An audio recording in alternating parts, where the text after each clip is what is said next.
Olá, espero que todos estejam bem. No vídeo de hoje eu estarei tratando com vocês sobre o tema período renascentista, ou, como alguns julgam chamar de o Renascimento.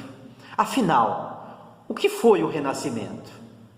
O que esse movimento cultural, científico, social, filosófico, artístico, ele trouxe enquanto contribuição para a Europa e também para o mundo?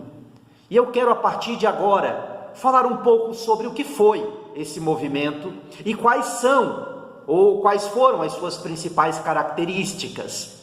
Primeiramente, dizendo que o Renascimento foi um movimento cultural, um movimento científico, um movimento social que ocorreu na Europa entre os séculos XIV e o século XVI, marcando inclusive a passagem, a transição da Idade Média, aquela idade que ficou ali após ter perdurado por 1000 anos, que foi do século V ao século XV. O Renascimento é um período em que vai acontecer ali entre a saída desse período chamado Idade Média para a Idade Moderna, portanto entre o século XIV e século XVI. Originou-se a princípio na Itália. O movimento ele se espalhou pelo continente europeu e foi caracterizado justamente por uma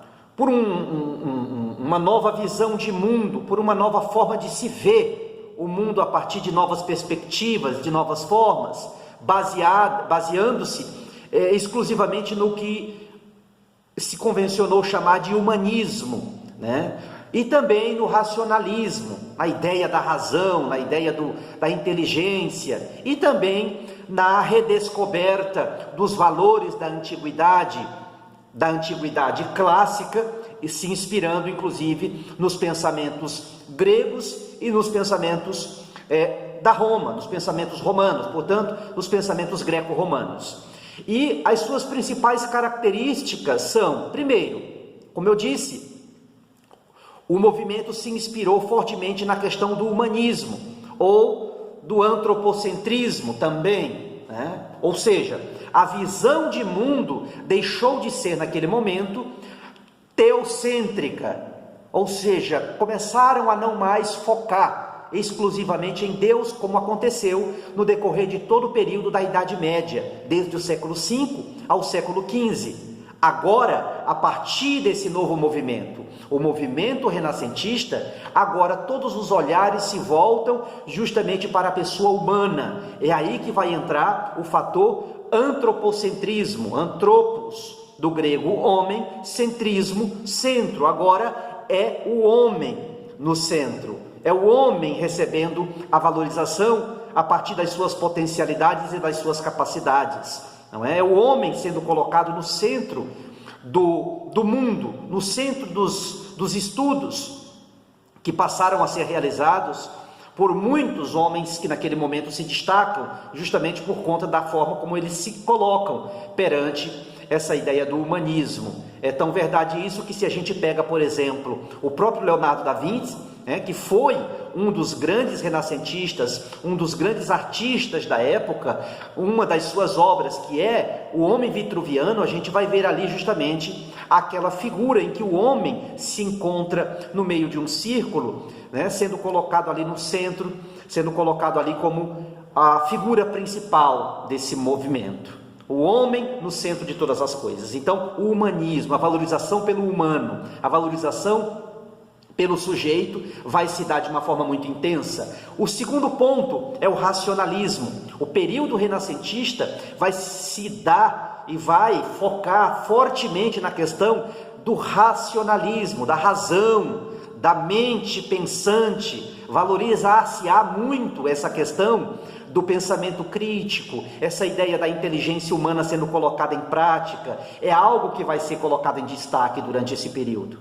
Se em outro momento não se valorizava tanto essa ideia do sujeito, em se tratando da questão de se colocar a partir da capacidade que é inerente à pessoa humana, que é a capacidade de pensar, de ser crítico, de ser reflexivo e de expor as suas ideias a partir de um pensamento racional, agora, a partir do Renascimento, ao homem é concedido o direito, né, de poder pensar. Ao homem é dado essa oportunidade de poder explorar a sua razão, de poder tratar as ideias, de poder apresentar os seus pontos de vistas, as suas vistas de pontos, as suas cosmovisões.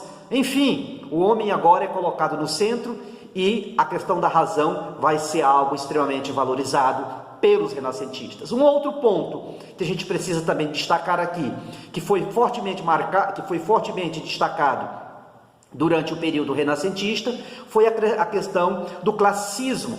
Ou seja, durante esse período houve uma forte inspiração nos modelos artísticos e filosóficos, tanto da Grécia quanto de Roma, né? Uma vez que aqueles valores gregos, romanos, durante a Idade Média, praticamente ficaram abafados, ficaram escondidos.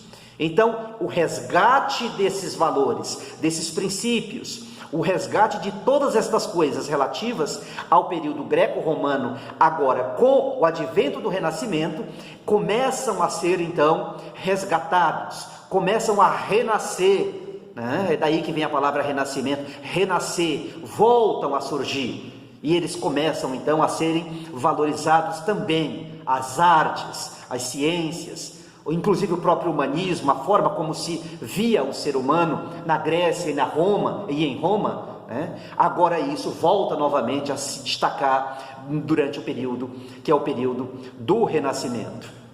Um outro ponto para a gente poder finalizar é a questão do individualismo, que também vai ser um fator marcante desse período. O que foi esse período, essa ideia do individualismo? Era nada mais, nada menos do que colocar a figura do indivíduo e suas capacidades como forma de atenção, colocando tais habilidades, tais capacidades, de modo que isso se destacasse, né? Contrastando justamente com o coletivismo, porque se antes na Idade Média se via e se olhava muito para essa coisa do coletivo, agora, como eu disse, né, durante esse período, o período renascentista, a ideia é focar no sujeito, é focar no indivíduo, é olhar para o indivíduo e passar a valorizá-lo enquanto ser em sua individualidade, valorizando as suas capacidades, valorizando as suas potencialidades, valorizando as suas qualidades, enfim, o ser humano, ele é, de fato, aí o centro de todas as coisas. E também, como eu disse, né, por fim, mas quero colocar aqui uma outra característica para poder finalizar essa breve reflexão sobre esse movimento, quero colocar e destacar aqui também a questão do naturalismo e do hedonismo. O que seria o hedonismo e o naturalismo dentro desse período, o período renascentista? Foi nada mais, nada menos do que a ascensão da arte e também da ciência, de modo a buscarem representar a natureza de forma realista. O prazer, por exemplo, e a alegria começaram também a ser valorizados. Se antes esta coisa do prazer, essa coisa de se obter a sensação, né, fazendo-se uso de todos os elementos cognitivos e sendo livre dentro da própria natureza e sendo capaz de explorar tudo o que há como forma de se obter prazer, de se obter alegria, de se obter felicidade, se antes isto não acontecia, agora isto também vai ser um elemento extremamente marcante nesse período, do período renascentista. Portanto, fica aqui essas breves considerações sobre este período e apenas para a gente fechar, o Renascimento foi um movimento cultural que ocorreu entre os séculos XIV e o século XVI, lá na Europa, um movimento cultural, um movimento científico, um movimento social, um movimento que agora entra como forma de trazer e colocar o homem no centro de todas as coisas e de conceder a este homem a capacidade de poder se destacar. Já então se deixa de lado parcialmente a ideia do teocentrismo, a ideia de Deus no centro, e começa-se a colocar a ideia do antropocentrismo, homem no centro de todas as coisas, o homem como objeto principal. Então, dessa forma, a gente fica por aqui. Agradeço a atenção de vocês e um forte abraço.